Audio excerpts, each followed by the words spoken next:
Namaste and greetings, and welcome to the Center for Spiritually Integrated Arts, a Centers for Spiritual Living teaching center. I'm Reverend Dr. Raymont Anderson, the founding minister and spiritual director.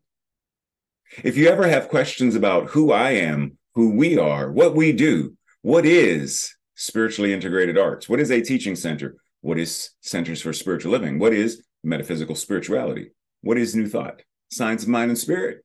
How do I become a member? How can I support, tithe, and donate? All of these questions and so many more. Send an email. You have two options. SIAADMIN, Spiritually Integrated Arts, admin at spirituallyintegratederarts.org, or spirituallyintegratederarts@gmail.com. Either of those will work. You can also visit our website, www.spirituallyintegratederarts.org. Now, you may be wondering, where else can I find and follow? There are several other social media platforms that you can also subscribe and follow. Facebook, Instagram, Twitter, and our YouTube channel, where you can also find all of our Sunday messages and more. I look forward to hearing from you soon. I look forward to you being a part of this beloved community. Because we are a virtual community, it doesn't matter where in the world you are. This can also be your spiritual community, because you can have more than one.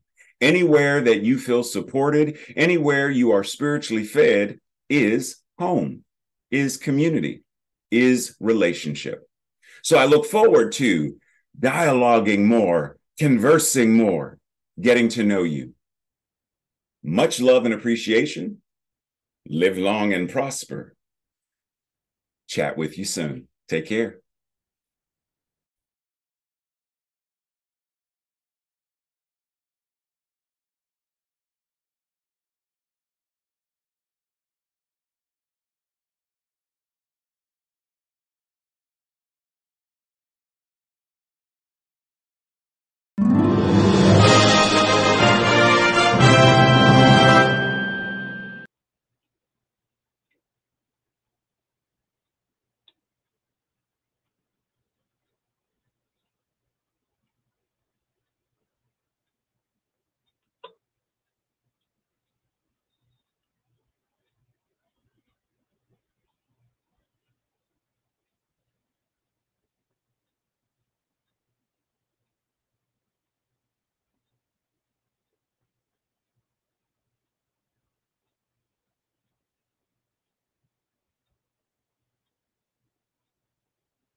Namaste and greetings.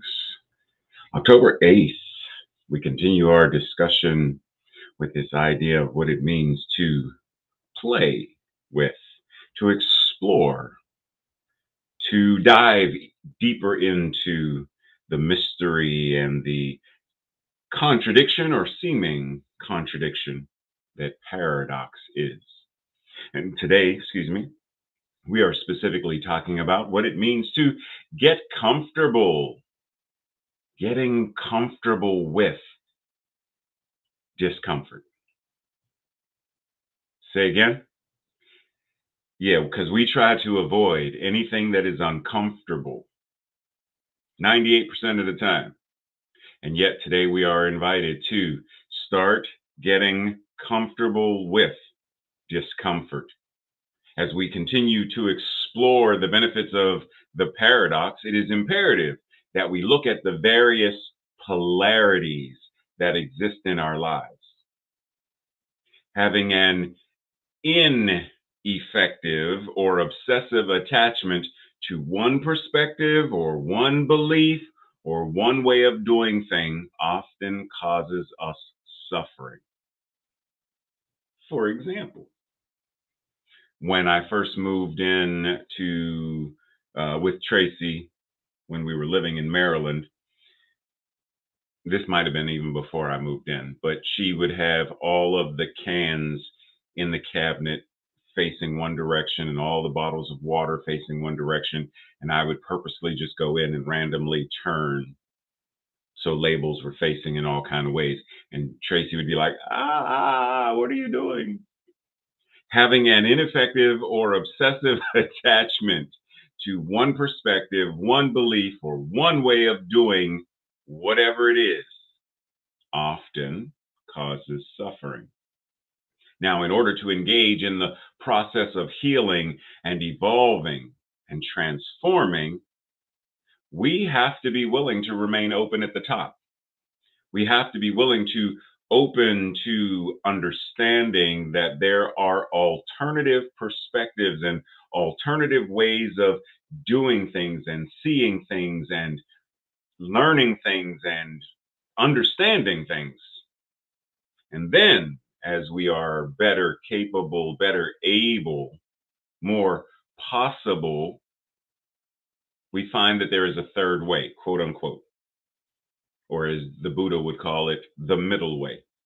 And that encompasses this life-affirming, expansive series of benefits and all of the other aspects that this seeming polarity, the poles of, when we have the full expanse of, we see the forest for the trees, we are better able to see in a grander way, which benefits our lives as a whole.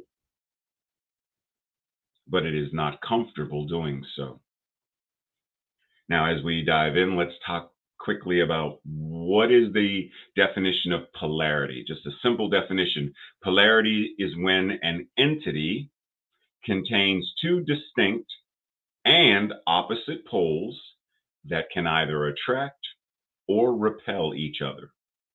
This term is commonly used in electricity, magnetism, chemistry, and electronic signaling to describe the flow of electrons.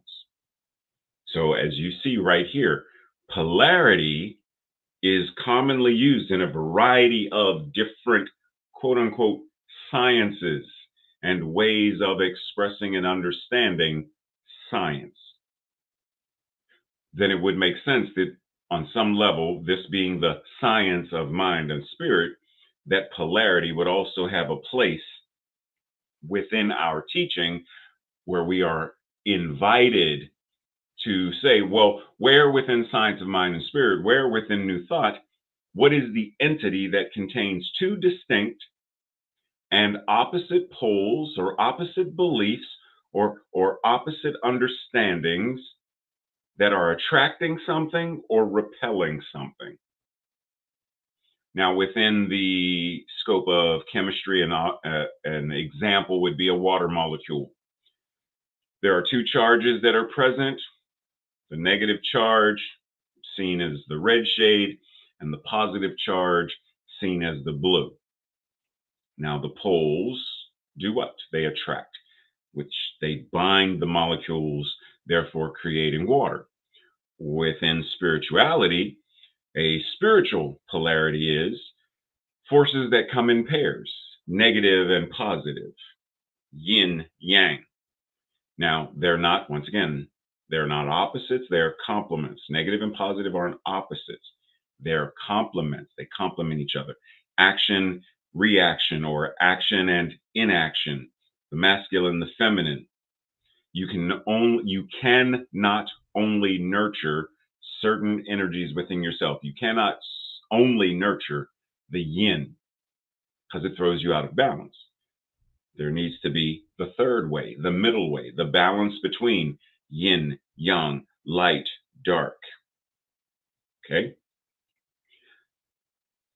Now, there is this idea, just real quick, that would imply that you cannot, because as the last sentence says, could you know happy, or the last question, could you know happiness without sadness? So there's this implying that you have to have this to understand or experience this. And to answer the question, yes, you can know happiness without sadness. For example, we would have to understand, well, what is sadness? Because you can be happy for well, first of all, children don't even know the concepts of happy and sad. They simply know what it feels like. But you can be happy until there's some traumatic experience. There's a death in the family.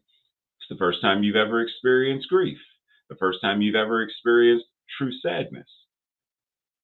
But you didn't have to have that in order to understand happiness. Just want to throw that out there, because many times in New Thought, we still imply that you have to have suffering in order to evolve. And you don't.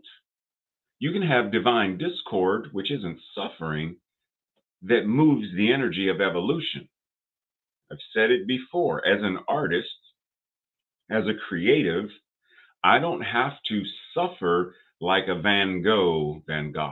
I don't have to suffer like many artists with great pains and sadness and anger and whatever that is in order for me to paint or draw or create music or whatever it is. I don't have poetry.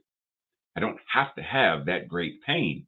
I could have the inspiration just from life. I can recognize the pain and suffering of another and choose to do a painting regarding something, say, apartheid. I didn't experience it. I didn't experience slavery, but I can be inspired by the events or the stories of those who did experience it and be inspired. So I don't have to have suffering. I don't have to have suffering in order to create, in order to evolve, in order to shift. You don't have to experience lack of health to experience health. You can experience health throughout your lifetime. There are people who have, from birth until death, have never had there may have been a cold, but they have never had any major life upsets or diseases, or they've been healthy. So what we are focusing on is within the scope of polarity, instead of seeing them as two opposite ends of a spectrum, let's put them in a circular spectrum, much like the yin yang, a circle. So the poles connect. Where one ends, the other begins, like the snake eating its own tail. We don't have to suffer. Now, will there be discomfort in life? Yes, that is a given. There is pain. You're going to stub your toe, get a paper cut. It's going to happen. That's not suffering. And in the midst of, paper cut. Now, what do? Do you sit there and pick at it till it becomes infected and now the whole thumb has to go? Or do you focus on the healing of, the relieving of the pain, relieving of the discomfort? But you recognize that there is discomfort. Now, when it comes to emotional stuff, we are deeply invited to what is the source of the discomfort? The paper cut, what was the source of, then I'm more mindful not to do whatever it is that I did again. I may have just reached in and grabbed paper instead of mindfully looking at where I'm getting paper from, reach in and get it. But I'm busy doing things and I reach and, paper cut. Or I'm so busy doing whatever it is that I'm doing, holding my car keys in my mouth, rushing to the door, carrying a thing of coffee, and I stub my toe as I'm trying to put on my shoes. Too many things all at one time without mindfulness.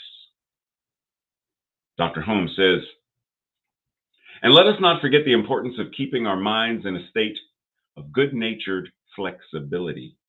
We must be flexible and tolerant as well as positive and affirmative.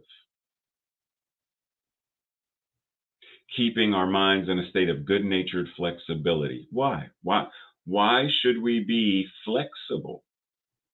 What is the benefit of flexibility? Well, we understand the analogy of when there's a tree and the wind comes, the tree that can bend and sway is the tree that withstands the storm. We must be flexible and tolerant. Now, depends on what we are tolerating. I personally do not care for the word tolerate because many people tolerate abusive relationships and tolerate toxic patriarchy and tolerate the childishness of corrupt politicians, tolerating it rather than transforming it. And when he says positive, well, life affirming and affirmative, well, because you can, for me, yes, we must be flexible and understanding and aware and accepting of what is most life affirming for us and for others. That's my translation, Reverend Ray's remix. Because once again, there are many currently who are not accepting. They're not tolerant, they're not accepting, they are not open at the top, they are not flexible because there are those who will not accept when someone tells them, these are my pronouns. I'm not using those. Well, how is that any different if I said, use my name? My name is Raymont. I'm not calling you that. I've only ever heard someone say Raymond, so I'm going to call you Raymond. That's not my name, but it's what I'm calling you. How is that any different? When someone says that they are transgender, well, why would you deny them medical care, gender affirming care? Those are human rights. It's not political, it's human rights. Why would you deny the education of American history and the full expansiveness of American history, which includes genocide of the indigenous Americans, which includes the stealing of land, which includes the transatlantic slave trade, which includes Jim Crow. It includes a great many things. If we are going to truly embrace American history, then we cannot cherry pick. Well, we do the same thing with our spiritual practices. We do the same thing with theology. We cherry pick. People cherry pick. We select quotes and passages of books and authors and whatnot, and we throw them out there, which is fine.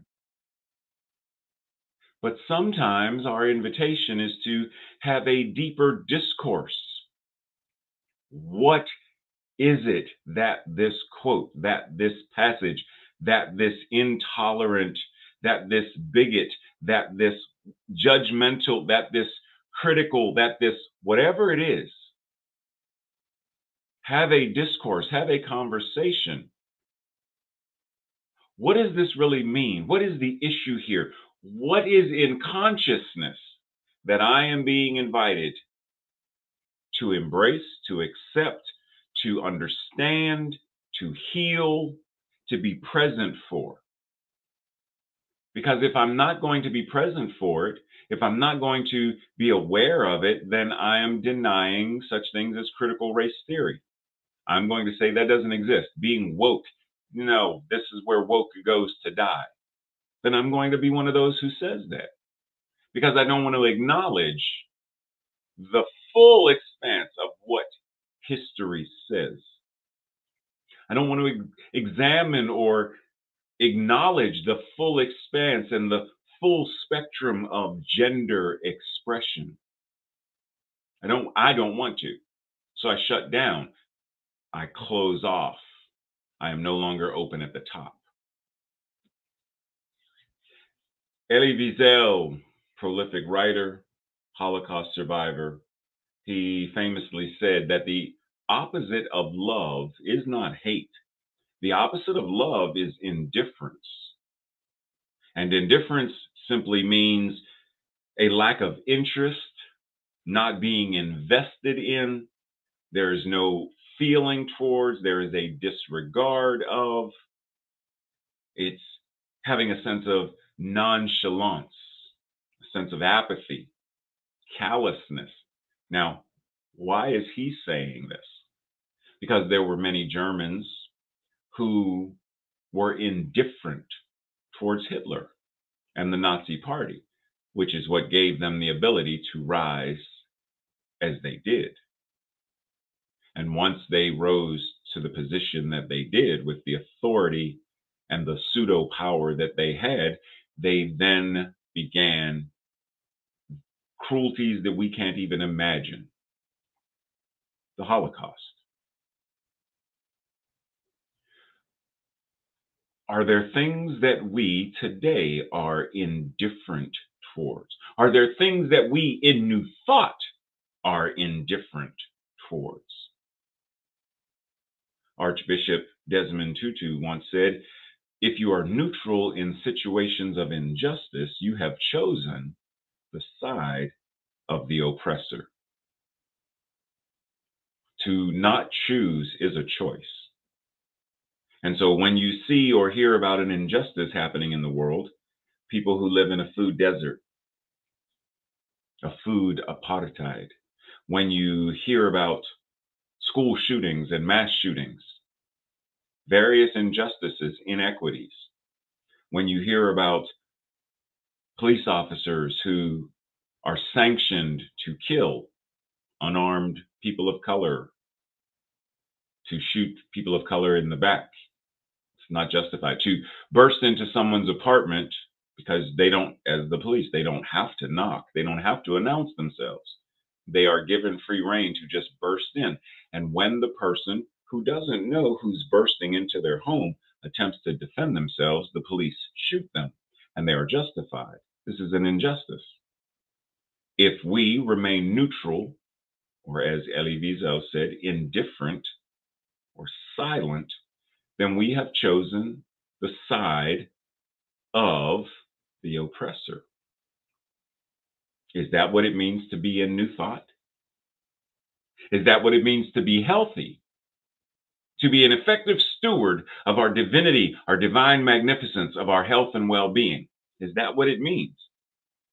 Because see, it's easy to understand that when a patient is talking, to their physician, their medical care physician, there are many people who will not tell their doctors everything.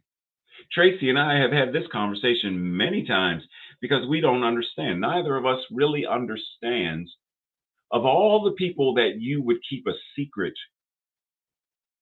with, you refuse to be open with them. Of all the people, why would you keep secrets from your physician? Their job is to help keep you healthy. So when they say, "Do you do drugs?" and you say no, and that's a lie, or you sidestep it, which is a lie, how do they take care of you? Have you been taking your prescription? Yes, but the truth is no. Are you feeling any discomfort or pain? Well, I don't want to tell them that it's in my groin because then, they're going to have me drop my pants, and I really don't like that feeling because it's uncomfortable exposing myself to my doctor, so I'm not going to tell them. I've noticed a lump in my testicles or a lump in my breast, but I don't want to tell them because then they may say something about, so I keep it quiet.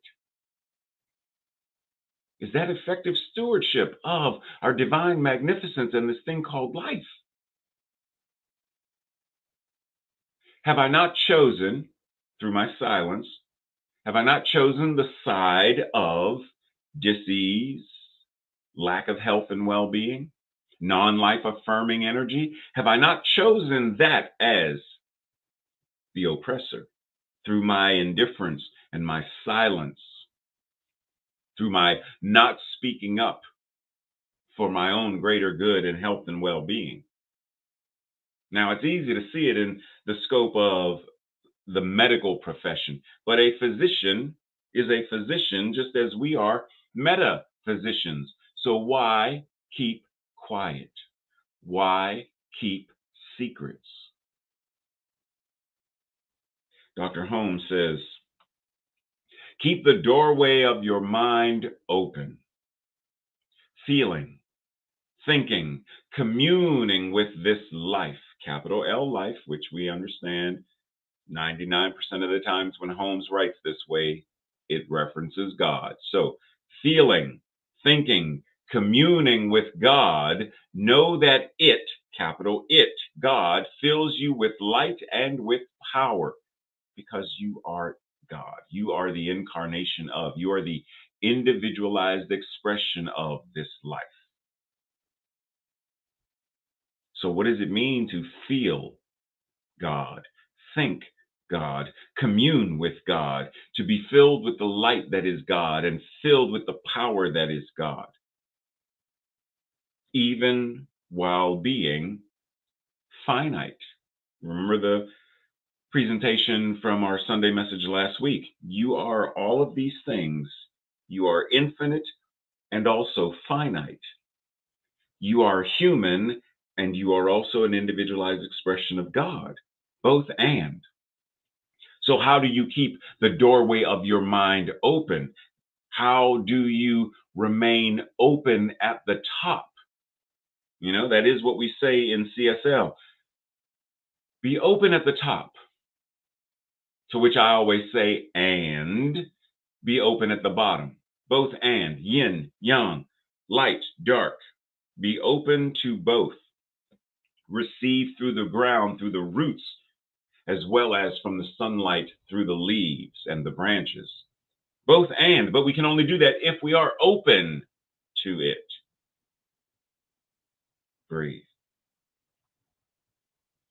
Dr. Holmes says, there is perfect coordination in every part of my being because the spirit of perfection is acting in and through me and as me. Throw that in there too, because that's also truth. The spirit of perfection is acting in me, through me, and as me. And yet, what if you are not experiencing this perfect coordination? What do you do when you are experiencing COVID, or you are experiencing cancer, or you are experiencing diabetes, you are experiencing grief, poverty, just lost my job, just lost my house, I was in a long-term relationship, now I'm single again. I'm not experiencing this perfect coordination. It feels like everything is out of whack. Now, in the grand scheme of things, in the absolute, nothing can go out of whack because it's all God. God can't go out of whack. But in the relative, oh, it most certainly can, and most certainly feels like it, and most certainly that will be our experience. Yes, these are the things. So what do you do when there's a perfect coordination in every part of my being? Because, yes, but what if you're not experiencing it? Are you willing to, first of all, identify where is the lack of perfect coordination being experienced? Where do I feel discoordinated in my life? Can I identify where that is? My relationships. Can I identify where that is? My finances. I don't balance a checkbook very well. Even though, how many people actually write checks anymore? I don't balance my checkbook very well. Where am I experiencing the lack of coordination? Can I identify it? Can I be present with it? Because if I can't shift it. Can I go to the very place where I am uncomfortable even recognizing it? With boldness, transparency, and honesty, can I say to myself, I am not, at this present moment, an effective steward of my finances. Now let me explore, what did I learn that conditioned me to not be effective? so that I can then identify, now that I know what created the lack of effective stewardship, what do I need to learn or embody and practice for there to be effective stewardship? I don't feel perfect coordination because I live in a food desert. I don't have access to nutritious, affordable foods that are healthy for myself and my family. Can I identify what that looks like and what that means? And in that, can I find ways to make choices that start to shift and change? So, yes, I'm going to eat at McDonald's. Are there healthier choices at McDonald's? Or I can only afford fast food. Are there healthier fast food options than McDonald's? It's simply recognizing this is the condition. Now, how do I, within the condition, begin to transform it so that I am still effectively, what it said, so that I am still effectively being this channel for the life and the love and the light and the power of the divine? Am I willing to practice that? Because as Brian Emerson said, the practice, standing in the third way, is the practice. It is a practice. And it relies on a way of being and doing that most of us were never taught. Most of us were taught either or. You're good or you're bad. That's right or that's wrong. You're healthy or you're not. You're fit or you're fat or you're too skinny. We were taught the extremes, judgment and criticism, guilt and shame. We were conditioned in that way. We weren't taught the middle way or the third way, as he referenced it. The third way requires self awareness, it requires conscious choice, and it requires courageous action. Courageous action. Because we're completely changing. And one of the things we're going to talk about next week, the courageous action is we are upsetting the apple cart. We are changing our worldview. We are changing our worldview in the same way that when you were in school or however you were taught, how were you taught to do this equation? Because, and I encourage you to go watch this video if you haven't before, the manner in which this child from China and this child from Japan do this equation boggled my mind. I had never seen math done in this way. There isn't only one way. Breathe. Because the third way, as is said in the film Oppenheimer, referencing light, because he's talking to someone in the film and he says that light, in some ways, it appears to be a particle, and in other ways, it appears to be a wave, and in other ways, it's neither. Right? Like it says, in an approximate way, light is both a particle and a wave. But in an exact representation, light is neither a particle nor a wave, but it is something more complex. Just like the image, which shadow is the correct shadow? All of them. But depending on where you are looking and how you are looking and your level of understanding, you may only see one way and swear that it's a triangle. I don't care what you say, you sinner. It's a triangle. There is only one way, the triangle. But it's a circle. Blasphemy. It's a triangle. What are y'all talking about? It's a square. What? Oh, you're one of those. It's a triangle. It's a circle. It's a square. The third way. So what happens when we're open to saying, this is what I see, but what if what I see isn't what I see? What if what I think isn't really what I think? What if I'm thinking regurgitated thoughts that someone gave to me that I haven't paused to think about, what am I thinking about, because I was taught not to think about it? As the scarecrow said, I would think of things I've never thought before, and then I'd sit and think some more.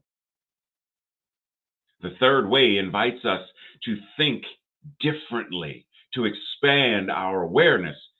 In the Star Trek mythos, this gentleman, Sarek, Vulcan, logic without emotion, marries a human, which for a Vulcan is a no, no, no, no, no, no, no, no, no, no, no, no.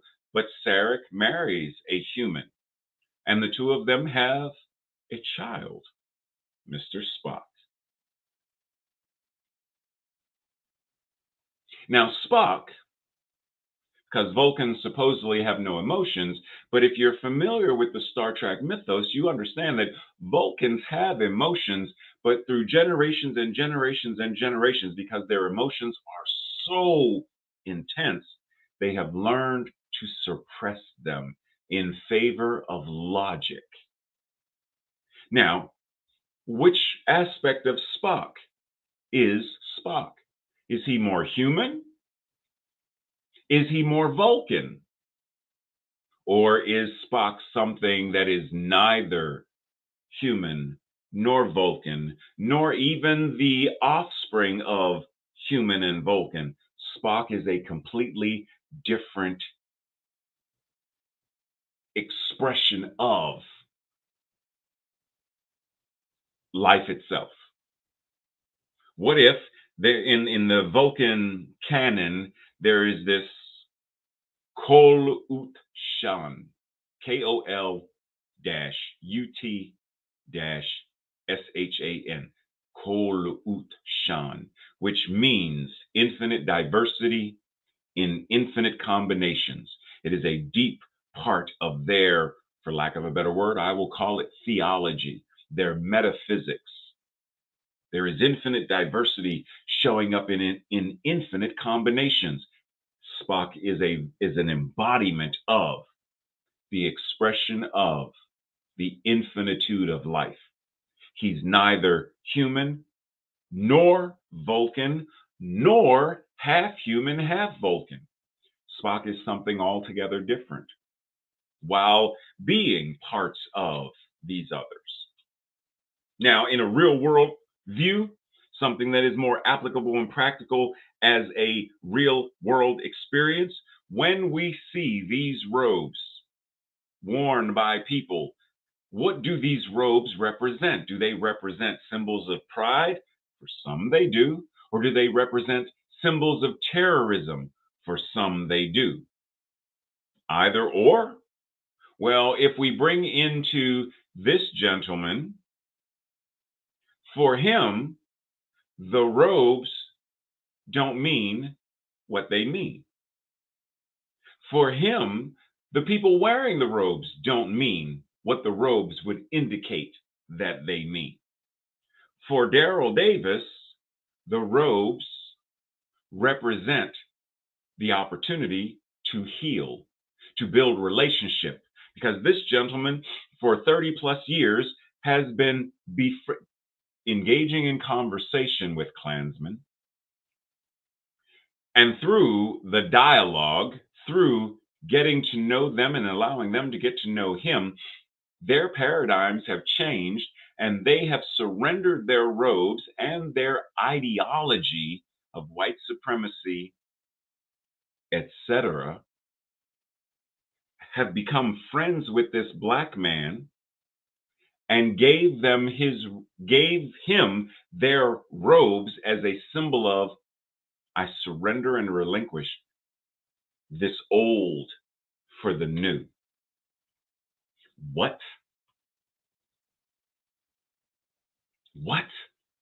See, the third way gives us, because simply saying, well, how do you do this? How would I do this? I don't know. The third way says simply this or simply that may not be the way to heal, may not be the way to engage in conversation with someone who would in some way like to see you hanging from a tree branch by a rope. How do you even engage in conversation with someone from this polar opposite consciousness? Well, clearly, Daryl has found a third way that works, and he has used it to transform his own life and the lives of many Klansmen over a 30-plus year period of time. Are we also willing to attempt the third way regarding our own relationships with friends and family, our own relationships with our own bodies, our own relationships with our spiritual centers and our philosophy? Are we willing? What is the third way that creates the beloved community? What is the third way that creates a world that works for all? What is the third way that protects the climate and the earth? Clean water. What is the third way that acknowledges and honors the indigenous Americans by giving them their land? What is the third way that brings equity and justice to the world? Brene Brown says, in these challenging moments of dissonance, we need to stay curious and resist choosing comfort over courage. It is brave to invite new information to the table, to sit with it and hear it out. It is also rare these days. Are we willing to make it so it's not rare, so that it is common to be brave to invite new information to the table? So that it is common to sit with it and hear it and converse with it? So that it is common to be within the beloved community? So that it is common for equity and justice to be the norm? Are we willing to flip this third way so that it is no longer rare? Breathe. Rahil Farouk says, intelligence is to spot paradoxes, whereas wisdom is to live by them. Living by paradox is living within the space of the mystery, living within the both and. For example, when you see these seeds, are you able to not only see where the seed is from, but also able to see where it is going, what it is becoming simultaneously? Both and. When you look at the seed, can you both see where it is from and where it is going? See, it's from the apple tree and it becomes the apple tree. Both and. And even beyond that, it is from the orchard, the tree, the apple. And within the seed, it becomes the tree that grows the apples that fall to become the seeds that grow trees that become the orchard. An infinite continuum of both and. Now, within that, we're invited to see the same thing within ourselves, so that even though there is one person, this one person comes together as a group. As Margaret Mead said, Reverend Ray's remix, don't misunderstand and think that a small group of like-minded individuals cannot change the world. For in truth, the changes have always been by small groups of like-minded people that created the synergy that became larger groups of people that then became evolved consciousness, and paradigms changed and systems changed. It wasn't everybody overnight that said, yes, women can vote. A small group of people. It wasn't overnight that slavery ended or Jim Crow ended. A small group of people. A select few abolitionists. A select few group of feminists. A select group of LGBTQ folks. A select group of them. And the energy grew and it grew and became the suffragist movement, the civil rights movement, the gay liberation movement. We are no different than the apple. Let us also understand, one, where are we from and where are we going simultaneously? What are we as humans who are also both and the divine in this moment? And as we come together in small groups of like-minded in the beloved community of our CSL or our unity or wherever we are, how do we create the synergy and energy of creating so that the energy ripples in the same way that the suffragists, which they're not done, right? Like women don't universally have everything that the male counterparts have. Women are still experiencing inequities in salary, in healthcare.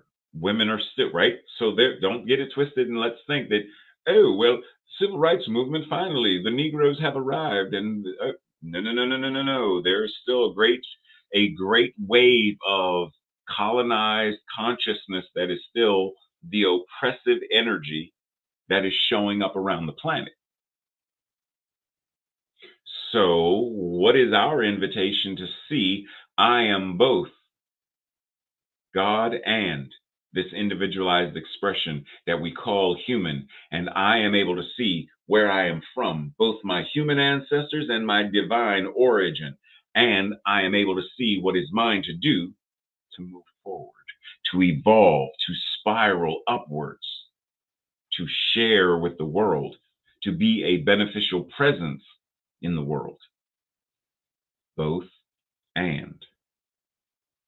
Reverend Ray says, ask questions and rest in the mystery where both and reside. Yes, there are some things that certainly are non-negotiable.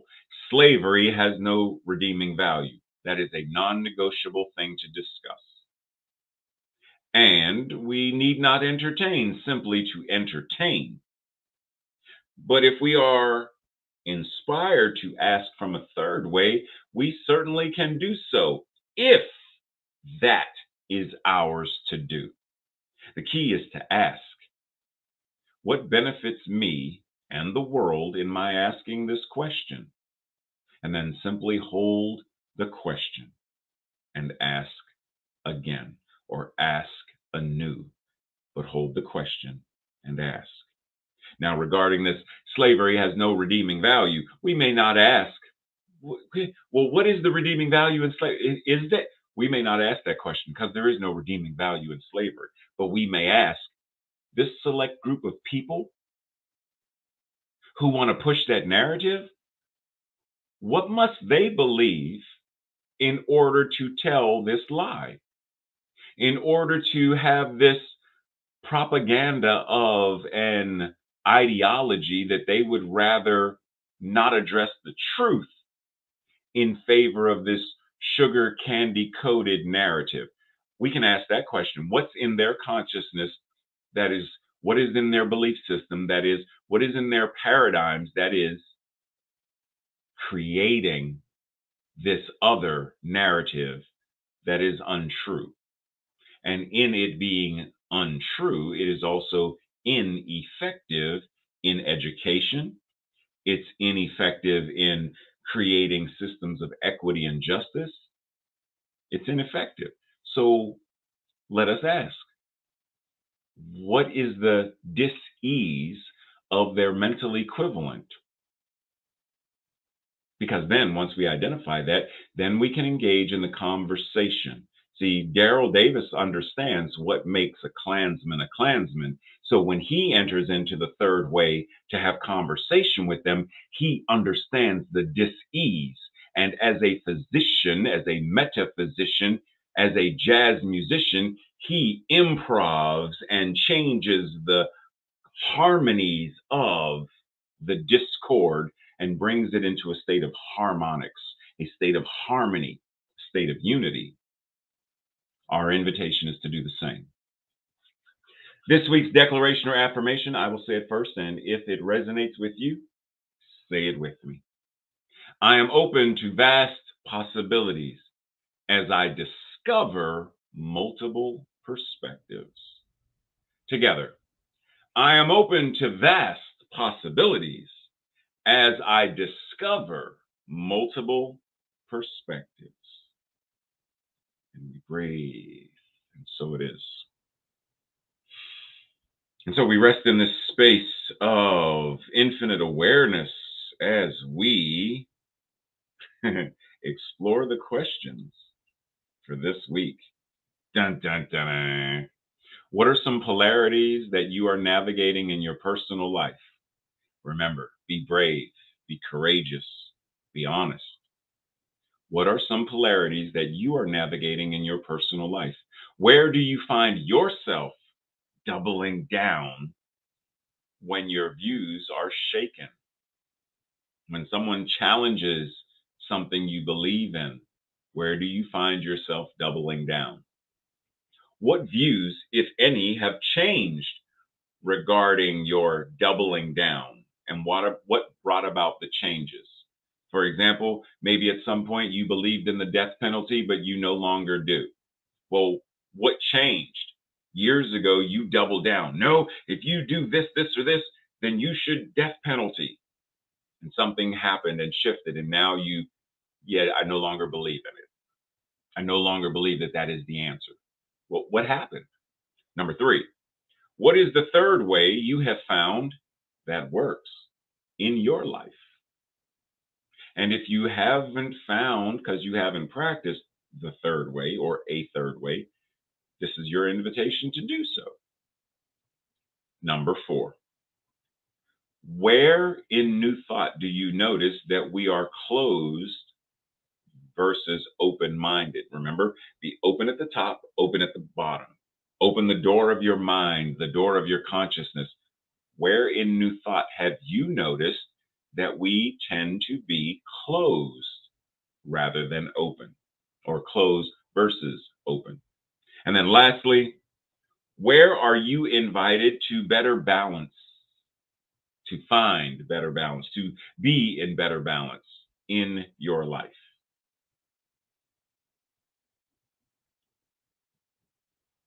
Just saying.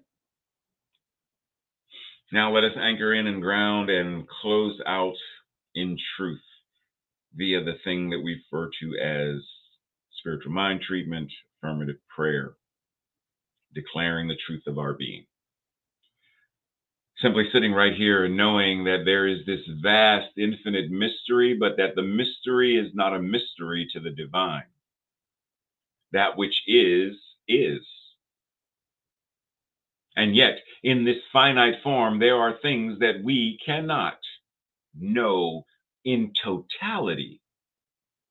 I know that there is another side of the earth, and I know that there is a Japan, and I know that there is a Kyoto. I know that this exists, but it is a mystery to me what is going on there while I am here. But I know it is a there. I know there are people there. I know that they are eating things and singing things and doing things and living. But it is a mystery to me where I am, doing what I am doing, living what I am living, eating what I am eating. It is a mystery, as are many things. I do not need to know the full expansiveness of all that is math or quantum mechanics. I do not need to have the mind of Oppenheimer. His mind is his mind. My mind is my mind. And his mind and my mind are still expressions of the one mind. So my mind, where I am, and individualized expression of, I experience the mystery with courage, with openness, with curiosity. Because as I am willing to step into it, as I am willing to ask the questions and have the conversations, to greater self-awareness, greater self-exploration, then I am nourished through the roots and through the leaves. And as I am nourished by the light and the power that is the divine, then my life blooms.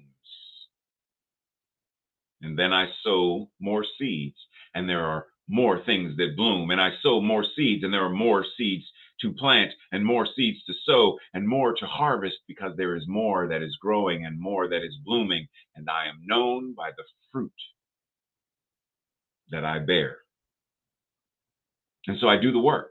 And I know that what is true for me is true for everyone listening. We engage in the practice. We are willing to be uncomfortable in order to heal. We are willing to be uncomfortable in order to evolve. We are willing to be uncomfortable to create a world that works for all. Because in the discomfort, our spiritual muscles grow stronger. We may be sore from the push-ups or the pull-ups, but we grow stronger. And systems erode so that new systems may grow. The law says yes. That means it's already done. It's already answered. And now we go out and live as this truth, anchored and steeped in principle. We are the very embodiment of what we know. What is true about God is true about us. And so it is. Namaste, much love, much appreciation. See you in the Zoom room.